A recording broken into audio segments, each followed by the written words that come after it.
जी नाज़रीन, अस्सलाम वालेकुम। आज मेरे साथ जो साहब मौजूद हैं, उनकी एक ख़बर ने इस समाज में, इस सियासत में और इस जमहूरियत में बहुत तहलका मचाया। उनको वैसे शायद आप ज़्यादा ना जानते हो, इसलिए कि प्राइम टाइम के किसी चैनल पर ये एंकर नहीं हैं, लेकिन ये वो लोग हैं, ये वो सहाफ़ी हैं जो ख़बर की हकीकत को जानते हैं और जब किसी ख़बर पर काम करते हैं तो उसके नताइज मुल्क की सियासत पर, हमारी तारीख़ पर मुरतब होते हैं।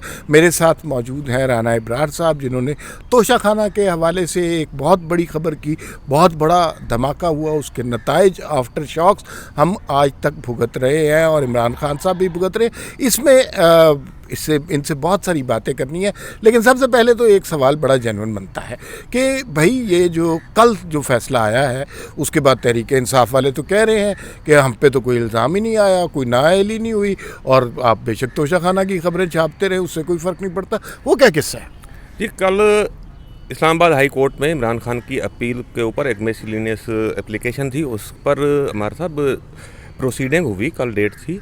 तो वहाँ 2-3 घंटे समाअत होती रही और इमरान खान के वकील बैरिस्टर अली ज़फ़र काफ़ी इंसिस्ट करते रहे। तो जजों ने तंग आकर पूछा कि आप इतना क्यों कर रहे हैं, इतना ज़ोर दे रहे हैं, आप अर्जेंसी क्या है? तो बैरिस्टर अली ज़फ़र ने कहा कि हमें ख़तरा है कि इमरान खान की जो खाली सीट है NA 95, उस पर इलेक्शन कमीशन ऑफ पाकिस्तान ज़िमनी इलेक्शन का प्रोसेस स्टार्ट कर देगा। तो फिर जजों ने कहा कि चलो हम इस हद तक आपको स्टे दे देते हैं कि इलेक्शन कमीशन को ऑर्डर करते हैं कि जब तक इस अपील का फ़ैसला नहीं होता उस वक्त तक ज़िमनी इलेक्शन का प्रोसेस स्टार्ट ना किया जाए वहाँ पर। बाकी नाअहली के हवाले से इलेक्शन कमीशन का फ़ैसला बिल्कुल इंटैक्ट है। इमरान खान आज इस लम्हे तक भी जब हम बोल रहे हैं तो नाअहल ही है और आगे क्या होता है इस बारे में हम कुछ नहीं कह सकते। जहाँ तक केस की संगीनी की बात है तो मेरे ख्याल में इलेक्शन कमीशन ने काफ़ी रियायत दी है, इमरान खान को काफ़ी नरम फैसला दिया था। अगर पहली बात तो यह है कि हाई कोर्ट में, लेकिन अगर मामला सुप्रीम कोर्ट में गया, बहुत सारी और मिसालें पेश की गई जो कि पहले फैसले हो चुके हैं ऐसे मामलात पर, तो मेरा शक मुझे ये है, ख़तरा है या खदशा कह सकते हैं कि इमरान खान की नाअहली को मज़ीद सख्त कर दे, हो सकता है सुप्रीम कोर्ट ऐसा कर ले। बहरहाल वो तो आला अदालतों के बारे में हम कोई प्रिडिक्शन नहीं कर सकते, मगर केस की संगीनी इस हद तक है। अच्छा, अभी तो आप केस की संगीनी के हवाले से चले गए, लेकिन मैं थोड़ा सा जानना चाहता हूँ उस प्रोसेस को, उस जांगुसल मरहले को जिससे आप गुजरे। उसमें से एक छोटी सी बात से मैं स्टार्ट कर देता हूँ, बाकी कहानी ये ख़ुद सुना जाएंगे कि जब ये केस आया, उसकी ख़बरें थोड़ा सा ये छपना शुरू हुआ तो फवाद चौधरी साहब जो उस वक्त के वज़ीर इत्तलात थे, उन्होंने बकलम ख़ुद इनको नौकरी से निकलवाया था, लेकिन ये अपनी बात पर डटे रहे। वो क्या किस्सा था? वो ऐसा हुआ कि जब मैंने, बल्कि मैं आपको बताऊं कि इसका क्रेडिट एक और शख्सियत को जाता है, वो मेरा दोस्त है और हमारा मतलब सहाफ़त का कुलीग है, एजाज़ सैयद। क्योंकि मैं ख़बरें तो पहले भी देता था और काफ़ी अहम बड़ी बड़ी ख़बरें मैंने छापी हैं अखबारों में जहाँ जहाँ मैं काम करता हूँ। एजाज़ सैयद ने मुझे एक दिन कहा था कि आप अच्छी ख़बरें देते हो लेकिन इस तरह ना दिया करो, बल्कि आप राइट ऑफ इंफॉर्मेशन के तहत इंफॉर्मेशन लिया करो, वो सर्टिफाइड इंफॉर्मेशन होती है, वरना बंदा कहीं ना कहीं फंस जाता है। तो मैंने उसके मशवरे के तहत पहली जो है राइट ऑफ इंफॉर्मेशन की जो एक्सरसाइज है वो यही मैंने की, क्योंकि मुझे नवंबर 2020 में मेरे सोर्सेज ने बताया कि इमरान खान ने तोशाखाना में कोई बहुत बड़ी वारदात की है। अच्छा, उसके ऊपर थोड़ा सा मैंने मज़ीद काम किया तो कुछ प्रूफ मुझे मिल गए थे, लेकिन वो एंड पार्ट के थे, तोहफे बेचने के हवाले से थे। मैं अब ये था कि कंप्लीट स्टोरी के लिए राइट ऑफ इंफॉर्मेशन के तहत मैंने RTI रिक्वेस्ट भेजी थी सेक्रेटरी कैबिनेट को 23 नवंबर 2020 को। तो वो 10 दिन के अंदर इंफॉर्मेशन देने के पाबंद थे। उसमें मैंने 5 सवाल किए थे। उसमें अभी जो इन्फॉर्मेशन घूम रही है सोशल मीडिया पर ये नामुकम्मल है। मैंने ये नहीं मांगी थी, मैंने तो तहफ़ की लिस्ट ज़रूर मांगी कि कौन से तहफ़ इमरान खान को मिले हैं बैरून मुल्क दौरों में और कौन से उन्होंने तोशाखाना में जमा करवाए, कौन से खुद ले गए हैं। लेकिन इसके साथ साथ मैंने उन तोहफ़ों की डिटेल स्पेसिफिकेशन भी मांगी है और उसके साथ साथ ये भी मैंने पूछा है कि जो 20% या जितने भी पैसे इमरान खान की तरफ से जमा हुए हैं उन तहफ़ के बाद, वो कौन से अकाउंट से ट्रांजैक्शन हुई है, account number, account title, bank का नाम, बैंक ब्रांच का नाम मैंने पूछा है, ताकि ये पता चल सके कि तोहफ़ों की जो वो मामूली सी कीमत थी वो मुआवजा था वो इमरान खान ने खुद जमा करवाया है या किसी और ने जमा करवाया है। अच्छा, फवाद चौधरी कहाँ से आए इसमें? हाँ, तो इसमें ये हुआ कि जब मुझे इन्फॉर्मेशन नहीं मिली तो फिर मैंने पाकिस्तान इन्फॉर्मेशन कमीशन में अपील की। अपील का मेरे हक में फ़ैसला हो गया। जब मेरे हक में फ़ैसला हुआ तो फिर ये है कि फवाद चौधरी, मुझे कहा गया कि इससे पीछे हट जाए, इसको छोड़ दें। किसने कहा? मुझे किसी कुछ दोस्तों के ज़रिए, मैं आपको नाम नहीं ले सकता क्योंकि हमारे वो दोस्त सीनियर सहाफ़ी हैं, एडिटर के लेवल के हैं, तो उनके ज़रिए मुझे ये कहा गया कि आप इस मामले से पीछे हट जाएं, ये बड़ा मामला है, बड़े लोगों के खेल है सियासत के, आप खाम में रगड़े में आ जाएंगे। तो मैंने कहा कि मैं तो कोई सियासत नहीं कर रहा, ना मैं किसी के ख़िलाफ़ हूँ, ना मैं किसी के साथ पार्टी हूँ, मैं एक ख़बर करना चाह रहा हूँ, एक स्टोरी कर रहा हूँ मैं। तो मैंने उनकी बात नहीं मानी। तो इसके ऊपर ये हुआ कि मुझे रोज़नामा जहान पाकिस्तान में एज ए सीनियर रिपोर्टर मैं काम कर रहा था। मैंने 5 साल वहाँ काम किया और 3 साल मैंने excellence reporter of the year का अवार्ड मुझे मिला था। और वहाँ से मुझे अचानक टर्मिनेट कर दिया गया, मेरा टर्मिनेशन लेटर जारी हुआ और मुझे ग्रुप एडिटर ने कहा कि फवाद चौधरी ने फ़ोन किया है और आपको इस वजह से हम फारिग कर दिया। अच्छा, एक तो हो गई आपकी मुलाजमत से बर्खास्तगी, लेकिन ये मामला सिर्फ यहाँ पर ख़त्म नहीं हुआ। इस दौरान आपको धमकियाँ भी मिलती रहीं और अननोन नंबर से कॉलें भी आती रहीं, और मज़ीद क्या हुआ आपकी नौकरी के हवाले से, वो सारा सफ़र बताएं ना। वो फिर ऐसा हुआ कि मैं बेशक बेरोज़गार हो गया, लेकिन मैं अपनी स्ट्रगल मैंने जारी रखी, इन्फॉर्मेशन के असूल की। मैंने 3 मरतबा पाकिस्तान इन्फॉर्मेशन कमीशन, जो कि आज़ाद खुद मुख्तार ऑथोराइज इदारा है, right of access to information act 2017 के तहत, तो उसको मैंने दरख्वास्तें दी उस फैसले पर अमल दरामद के लिए जो उन्होंने पहले दिया था 27 जनवरी 2021 को, कि ये इन्फॉर्मेशन 7 दिन के अंदर दे दी जाए जो मैं मांग रहा हूँ इमरान खान के ताइफ के हवाले से। अच्छा, उन्होंने ख़त लिखे कि जल्द अज जल्द ये इन्फॉर्मेशन दे दी जाए। उसके बावजूद सेक्रेटरी कैबिनेट डिवीजन पार्टी बन गया और उसने नहीं दी। फिर ये हुआ कि मैंने मई 2021 में तौहीन अदालत की दरख्वास्त जमा करवाई पाकिस्तान इन्फॉर्मेशन कमीशन में, वो सुन सकते हैं, अथोराइज है। तो वहाँ से फिर जून में जाकर एक शोकाज नोटिस जारी हुआ तौहीन अदालत का सेक्रेटरी कैबिनेट डिवीजन को 8 जुलाई 2021 के लिए। तो हेयरिंग हुई और वहाँ पर भी वो एक्सपोज हो गए। अब ये होना था कि उन्होंने, जो पाकिस्तान इन्फॉर्मेशन कमीशन है उसके 3 कमिश्नर ने बैठकर माइंड अप्लाई करके डिसाइड करना था कि इनको क्या सज़ा दी जाए, क्योंकि उन्हें पेनल्टी करनी थी। और ग्रेड 22 के ऑफिसर को पेनल्टी हो जाए, आप जानते हैं उसके लिए कॉन्सिक्वेंसेस क्या होते हैं। तो हुआ ये कि हुकूमत पाकिस्तान सितंबर में 20 सितंबर 2021 को हाई कोर्ट में चली गई। अटॉर्नी जनरल के थ्रू एक रेट पिटीशन दायर की गई इस्लामाबाद हाई कोर्ट में, जिसमें पाकिस्तान इन्फॉर्मेशन कमीशन के फैसले को चैलेंज किया गया और मुझे भी पार्टी बनाया गया। वहाँ पर यह हुआ कि उससे पहले खबरें नहीं छपी कहीं पर भी। मैं तो क्योंकि एक ही स्टोरी देना चाहता था ना, जब इन्फॉर्मेशन मिल जाए, मैंने इसको खुफिया रखा। लेकिन जब हाई कोर्ट में मामला चला गया तो वहाँ कोर्ट रिपोर्टर होते हैं, उन्होंने टिकर बनाए, अपने अपने चैनलों को भेज दिए। तो वो ये हुआ कि जियो पर ब्रेकिंग न्यूज़ चल गई और वैस यूसुफज़ई जो उनका हाई कोर्ट का रिपोर्टर है उसका पेपर ले लिया गया। और जैसे ही ब्रेकिंग न्यूज़ चली एक चैनल पर तो सब चैनलों ने ब्रेकिंग न्यूज़ शुरू कर दी कि हुकूमत इमरान खान के ताइफ की तफसील रुकवाने के लिए हाई कोर्ट में चली गई है। तो ये मामला जब अप हुआ, ट्विटर पर टॉप ट्रेंड बना, तो फिर मेरी सर्विलेंस शुरू हो गई। मेरे पीछे लोग होते थे, जहाँ जहाँ मैं मूव करता था एक गाड़ी मेरे पीछे होती थी। इसके अलावा एजेंसियों के लोग मेरे घर पर आए, डीगी सर्वे के बहाने मेरे घर की तलाशी ली गई। वो फ़ाइल चोरी करने की कोशिश की गई जो कि तोशा खाना के हवाले से मैंने रखी हुई थी, लेकिन वो फ़ाइल महफूज थी। उसके बाद एक बार फिर एजेंसियों के लोग आए तो उन्होंने मेरी वालदा को, जिनकी उम्र 75 ईयर के राउंड अबाउट है, उनको धमकी दी गई। बाकायदा उन्होंने कहा कि आपके घर लाश आ सकती है। लेकिन उन्होंने मुझे कहा सही, लेकिन ये नहीं कहा कि आप ये काम ना करो। तो उन्होंने मुझे कहा कि आप ख्याल करो। मैंने कहा मैं ख्याल रखूँगा बिल्कुल। तो उसके बाद ये हुआ कि एक बार हम इस दौरान सवात गए, तो सवात में पीटीआई के लोगों ने हमें पहचान लिया और या तो किसी के कहने के ऊपर हमारे ऊपर हमला किया गया। हम 3 दोस्त थे, मेरे 2 दोस्त थे मुल्तान से आए हुए थे, तो हम वहाँ चले गए थे। सैदो शरीफ में हम पर हमला किया गया और हम ज़ख्मी हुए, कातलाना हमला था। हमारी एफआईआर तक ये शौकत यूसुफज़ई, उस वक्त मिनिस्टर था पीटीआई का वहाँ सूबाई हुकूमत का, उसने हमारी एफआईआर तक नहीं होने दी। उसका डायरेक्ट फ़ोन आता रहा एसएचओ का, हम वहाँ बैठे थे। तो हम वहाँ से वापस आ गए थे।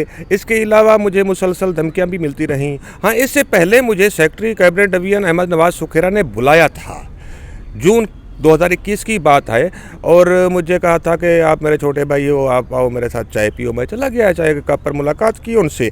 जब मैंने मुलाकात की तो फिर ऐसा हुआ कि उन्होंने मुझे कहा कि कल मीटिंग हुई प्राइम मिनिस्टर ऑफिस में, और मुझे principal secretary to prime minister Azam Khan ने कहा है, इमरान खान भी वहाँ पर मौजूद थे उस मीटिंग में, कि एट एनी प्राइस ये मामला विथड्रा करवाओ। तो आप मेरे छोटे भाई हो, क्योंकि वो प्राइवेटाइजेशन सेक्रेटरी थे सुखेरा साहब, फिर कॉमर्स सेक्रेटरी थे, तो एज ए इकानमी जर्नलिस्ट मेरा एक उनके साथ कोलेब्रेशन रहा।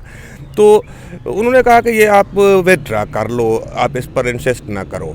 तो मैंने कहा सुखेरा साहब, बात यह है कि मैं आपकी बात मान लेता हूँ, मैं इसको विथड्रा कर लेता हूँ ऑन द रिकॉर्ड, लेकिन आप भी बराए मेहरबानी मेरे साथ ताउन करें। आप ऐसा करें कि मुझे इस फाइल की फ़ोटो कापी दे दें ऑफ द रिकॉर्ड। मैं आपका नाम भी नहीं लूँगा क्योंकि हम अपने सोर्स को प्रोटेक्ट करते हैं। तो उसने कहा ऐसा नहीं हो सकता, आप विथड्रा कर लो, आप जो मांगते हो मैं आपको प्राइम मिनिस्टर ऑफिस से दिलवा दूँगा। तो मैंने कहा सुखेरा साहब सॉरी, अगर आप ऑफ द रिकॉर्ड नहीं दे सकते तो मैं भी विथड्रा नहीं कर सकता। ये मामला भी हुआ। इसके अलावा मैं आपको बताऊं कि बहुत सारे फैक्ट हैं कि ये लंबी दास्तान है, इस पर किताब लिखी जा सकती है। अच्छा, इस लंबी दास्तान में जाहिर है इससे हमें ये तो बड़ा वादे पता चल रहा है कि आपने बड़ी तकालीफ, बड़े मसाइब, बड़ा जबर बर्दाश्त किया, और अगर आप इमरान खान होते तो सुखेरा साहब की बात मान लेते, लेकिन चूंकि आप राना इब्रार थे लिहाजा आपने वो बात नहीं मानी। अच्छा, अब तोशा खाना केस के हवाले से लोग जो लिस्टें आ रही हैं कि क्या क्या चीज़ें थी, अच्छा वो बड़ी एम्बेरसिंग सी हैं कि लैंप ले गए, एस्ट्रे ले गए, ये हकीकत है? हाँ, तो ये तो हकीकत है। उसमें वो जो डॉक्यूमेंट है ना, इलेक्शन कमीशन में जो रेफरेंस फाइल किया गया उसके साथ अटैच डॉक्यूमेंट है तोशा खाने का। तो उसमें बहुत सारे तहफ़ हैं, उनकी लिस्ट है लंबी, जिसमें इमरान खान ने मामूली से पैसे कुछ तहफ़ के दिए, और कुछ तहफ़ आप उस लिस्ट को देखेंगे तो उसमें लिखा हुआ है फ्री ऑफ कास्ट या ज़ीरो पेमेंट। वो ये है कि बहुत सारी चीज़ें हैं रूल के मुताबिक 30,000 अगर कीमत हो तो उसके फिर पेमेंट नहीं करनी पड़ती, वो 20% भी नहीं देने पड़ते। तो ऐसी बहुत सारी चीज़ें हैं जो फ्री में ले गए हैं, वो उनकी कोई मामूली सी कीमत भी उन्होंने अदा नहीं की है। उसमें मतलब वो वाल पीस है, कोई दीवार पर लटकाने वाली शो पीस हो गया, अच्छा जाए नमाज है, और वो खजूरें खाने के लिए कौलियाँ हैं वो भी दी गई उनको, चांदी की कौलियाँ थीं वो भी उठा कर ले गए। इस तरह की और कई चीज़ें हैं जो घरेलू सजावट की होती हैं, टेबल पर रखने की होती हैं या जेब में लगाने की होती हैं, टाई पेन जिस तरह हो गया, इस तरह चीज़ें हैं। लिखने वाले पेन भी हैं वो भी उठा कर ले गए, और बड़ी चीज़ें भी हैं जिसमें रोलेक्स की महंगी घड़ियाँ हैं और सोने की अंगूठियाँ हैं। एक सबसे महंगी घड़ी जो कि ग्रेफ कंपनी की है, डायमंड वॉच है, वो भी मामूली सी कीमत अदा की और वो ले गए हैं। लेकिन मैं आपको बताऊं कि असल वारदात पता है इसमें क्या हुई है? असल वारदात ये हुई है कि रूल्स में ये कहीं मौजूद नहीं है कि जब कोई तोहफ़ा अपने घर ले जा रहा हो कोई रेसिपिएंट, तो उसकी कीमत कैसे तयन होगी। वो डिप्टी सेक्रेटरी कीमत का तयन करता है टेबल पर बैठकर, आंखें बंद करता है, जो उसके दिल में आता है वो लिख देता है। आगे देखता है कि वज़ीर आज़म ले जा रहा है तो फिर कीमत और कम कर देता है, अगर कोई सेक्रेटरी ले जा रहा है थोड़ी बढ़ा देता है, और कोई सेक्शन ऑफिसर है तो उसकी पूरी कीमत लिख देता है, तो उसका 20% देगा। तो हुआ ये है कि जो 1 करोड़ रुपए की मिसाल के तौर पर चीज़ थी, उसकी मैक्सिमम 15 लाख रुपए 16 लाख रुपए कीमत मुकर्रर की डिप्टी सेक्रेटरी ने, और इमरान खान ने उसका 20% अदा किया। और फिर इंफॉर्मेशन जो मैं मांग रहा था मेरे सोर्सेज के मुताबिक, बल्कि इसके सबूत हैं मेरे पास, कि वो पेमेंट भी इमरान खान ने अपने अकाउंट से नहीं की है, बल्कि उनके ATMs ने जो तोहफे खरीद रहे थे इमरान खान से, उनके अकाउंट से वो पेमेंट हुई है। लिहाजा ये एक नैब का केस बनता है। नैब एक्ट की सेक्शन है 4, वो इसके ऊपर अप्लाई होता है कि जब कोई हुकूमती ओहदेदार अपनी अथॉरिटी को यूज़ करते हुए पूरी एक अरेंजमेंट करे कि पहले अंडर प्राइसिंग करवाई है, फिर किसी और के अकाउंट से पेमेंट हुई है, और इस तरह इमरान खान को 1 अरब रुपए के लगभग मेरे अंदाजे के मुताबिक उसको आमदनी हो गई है, बैठे बिठाए घर में, ना कोई बिजनेस किया, ना कहीं नौकरी की, ना कोई ईंटें उठाई, ना बेलचा चलाया, लेकिन 1 अरब रुपया कमा लिया है। तो ये एक नैब का केस बनता है। लेकिन मैं हैरान हूँ, आपको नैब वालों से पूछना चाहिए, दूसरे दोस्तों को पूछना चाहिए कि भाई अब क्या हो गया, आपको साफ क्यों सूंघ गया है कि ये एक वाइट कॉलर क्राइम है, आप इसको इन्वेस्टिगेट ही नहीं कर रहे। मैं आपको सर उसमें यूँ है कि नैब क्यों कह रहा हूँ, FIA क्यों नहीं कह रहा। नैब फोकल पर्सन इदारा है पाकिस्तान का, क्योंकि इसमें मल्टीनेशनल कंपनियां हैं जिनकी बनी हुई घड़ियां और दूसरी चीज़ें हैं, उनसे फिर वर्जन लेना पड़ेगा, उनसे मार्केट प्राइस पूछनी पड़ेगी, उनसे कोड नंबर लेने पड़ेंगे। तो उसके लिए नैब सूटेबल इदारा है, लेकिन नैब को परवाह ही नहीं है कि ये सब कुछ हो गया। ठीक है, अब बहुत आपने कीमती इन्फॉर्मेशन दी। 2 सवाल मेरे हैं। पहला सवाल ये है कि जब पहली दफ़ा आपकी नज़र पड़ी इस लिस्ट पर और ये सारे तोहफे देखे, तो ज़ाहिर है एम्बेरसमेंट तो बहुत हुई होगी कि एक ऐसा, इस तरह तो कोई घरों में नहीं करता कि एक शख्स जिसको हमने वज़ीर आज़म बना दिया और वो इतनी मामूली चोरियां कर रहा है। मैंने बहुत सारे लोगों से पूछा है कि बताओ तारीख में ऐसा कोई वज़ीर आज़म गुजरा है जिसने तोहफे बेचे हों, तोहफा फरोशी, तोहफा चोरी की हो। जिस तरह वो एतजाज़ हसन की नज़म थी मशहूर के आज तक कोई मुनसिफ गिरफ्तार हुआ है, इस तरह की उसकी लाइनें थीं। तो आज तक किसी वज़ीर आज़म ने तोहफे बेचे हैं? इतनी बड़ी मतलब एम्बेरसमेंट हुई और इसके कॉन्सिक्वेंसेस बहुत ज़्यादा हैं। हमारे सीनियर जर्नलिस्ट हैं सैयद मेहताब हैदर, वो आप अगर उनका इंटरव्यू करेंगे वो आपको बता सकेंगे कि उसमें ये हुआ है कि जो घड़ी थी डायमंड वॉच बनवाकर Mohammed bin Salman crown prince Saudi Arabia ने दी थी इनको, इमरान खान को गिफ्ट की थी, वो उसका जब पता चला ना, क्योंकि इन्होंने बेचने के लिए दुबई में उनका शोरूम होता है ग्रेफ कंपनी का, वहाँ पर भेजी तो उसका खुफिया कोड होता है, वो उन्होंने डिटेक्ट कर लिया स्कैनर से। तो फिर वो ये होता है कि जब तक उनको उस ख़रीदार का कंसेंट ना मिले वो घड़ी के पेमेंट नहीं करते वो।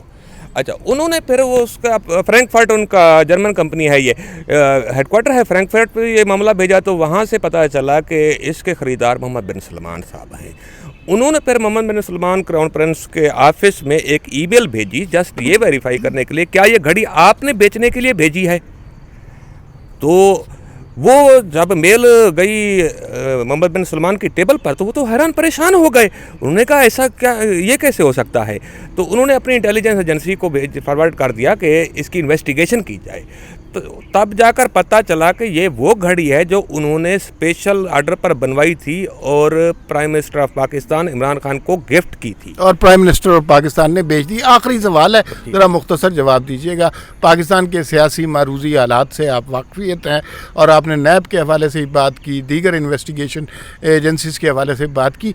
इस तरह का मामला अगर नवाज शरीफ या आसिफ जरदारी के पेश होता तो इस वक्त क्या हो चुका होता? इस वक्त तो सर बहुत कुछ हो चुका होता, क्योंकि बहुत सारे ऐसे मामले हैं जिनमें कुछ भी नहीं था लेकिन फिर भी क़यामत बर्पा की गई वाकई। और इमरान खान इस मामले को इतना फोकस करते, रोज़ प्रेस कॉन्फ्रेंस करते, रोज़ जलसा करते, रोज़ तकरीरें करते और पता नहीं क्या क्या अलकाबात देते, लेकिन बदकिस्मती से अब इमरान खान ने वही जब क्राइम किया है तो अब बहुत सारे लोग, बहुत सारे शुरफा, बहुत सारे नाम लिहाज पढ़े लिखे डिग्रियां होल्डर जो करप्शन के नारे लगाते थे, करप्शन फ्री पाकिस्तान चाहते थे, अब उनको सांप सूंघ गया है, वो अपने लीडर की करप्शन के ऊपर खामोश है। बहुत शुक्रिया राना इब्रार साहब, बहुत लुत्फ़ रहा आपसे गुफ्तगू का और इस मौजू पे मज़ीद भी आपसे गुफ्तगू होगी। और मैं सिर्फ नाज़रीन को ये बताना चाहता हूँ कि जो असल सहाफ़ी होता है ना, वो जब सच बोलने पे आए ना तो ज़रूरी नहीं है कि वो किसी बहुत बड़े चैनल से वाबस्ता हो, वो कोई शख्स भी हो जिसका सहाफ़त से रिश्ता हो, जिसने ख़बर की हो, वो जब एक अच्छी ख़बर पर, अपने हक़ पर और सच गोई पर साबित कदम हो जाता है तो फिर उसका इम्पैक्ट इस माशरे पर होता है। जो टेलीविज़न पर आपको नज़र आता है अमूमी तौर पर वो सहाफ़त के ज़ुमरे में नहीं आता, वो शोबदाबाजी के ज़ुमरे में आता है। मेरी तरफ से राना इब्रार साहब को बहुत मुबारकबाद, खराज तहसीन। इतना बड़ा केस किया है, इतनी मुश्किलात को सहा और ये सहाफ़त के सर का ताज है। बहुत शुक्रिया।